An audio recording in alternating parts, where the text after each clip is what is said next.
ಜೀವನದಲ್ಲಿ ಮನಸ್ಸಿಗೇನಾದರೂ ಬೇಜಾರಾದಾಗ ಅಥವಾ ನಮ್ಮವರಿಂದನೇ ನಮಗೇನಾದ್ರೂ ಬೇಜಾರಾಯಿತು, ನೋವಾಯಿತು, ಮೋಸ ಮಾಡಿದ್ದಾರೆ ಅಂತ ಹೇಳಿ ಗೊತ್ತಾದಾಗ ಆಗೋಷ್ಟು ನೋವು ಮತ್ತು ಜೀವನದಲ್ಲಿ ನಾವು ಏನು ಕಳ್ಕೊಂಡಾಗ ಕೂಡ ಆಗಿರೋದಿಲ್ಲ.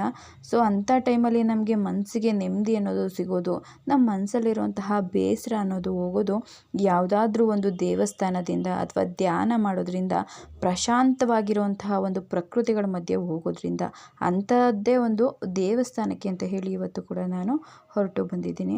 ನಮಗೆ ಯಾರೆಲ್ಲ ಮೋಸ ಮಾಡಿರ್ತಾರೆ, ನಂಬಿಸಿ ಮೋಸ ಮಾಡ್ತಾರೆ, ಅಂಥವ್ರಿಗೂ ಕೂಡ ದೇವರೇನು ಒಳ್ಳೇದು ಮಾಡೋದಿಲ್ಲ. ಸೊ ನಮ್ಮ ಒಳ್ಳೆತನಕ್ಕೆ ನಮಗೆ ಒಳ್ಳೇದು ಮಾಡ್ತಾನೆ. ಸೊ ಯಾರು ಏನು ಮಾಡಿರ್ತಾರೆ ಅದ್ರ ಪ್ರತಿಫಲ ಅವರಿಗೆ ಸಿಗಲಿ ಅಂತ ಹೇಳಿ ನಾನು ಬೇಡ್ಕೋತೀನಿ. ಸೊ ಇವತ್ತು ನಾವು ಬಂದಿರೋದು ಬಂಡೆ ಮಹಾಕಾಳಿ ಅಮ್ಮನವರ ದೇವಸ್ಥಾನಕ್ಕೆ. ಸೊ ಯಾವಾಗಲೂ ಕೂಡ ಒಂದು ಪಾಸಿಟಿವಿಟಿ ಬರಬೇಕು ಅಂತ ಅಂದರೆ ಆವಾಗವಾಗ ನಾವು ಒಂದು ಹೊರ್ಗಡೆ ಒಕೇಶನ್ಸ್ ಹೋಗೋವಂಥದ್ದಾಗಿರಬಹುದು, ದೇವಸ್ಥಾನಗಳಿಗೆ ಹೋಗೋವಂಥದ್ದಾಗಿರಬಹುದು, ಅದೇ ಕೂಡ ನಮ್ಮ ಒಂದು ಪ್ರಯತ್ನ ಇವತ್ತು. ಸೊ ನಮಗೂ ಕೂಡ ದೇವ್ರ ದರ್ಶನ ತುಂಬಾ ಚೆನ್ನಾಗಾಯಿತು.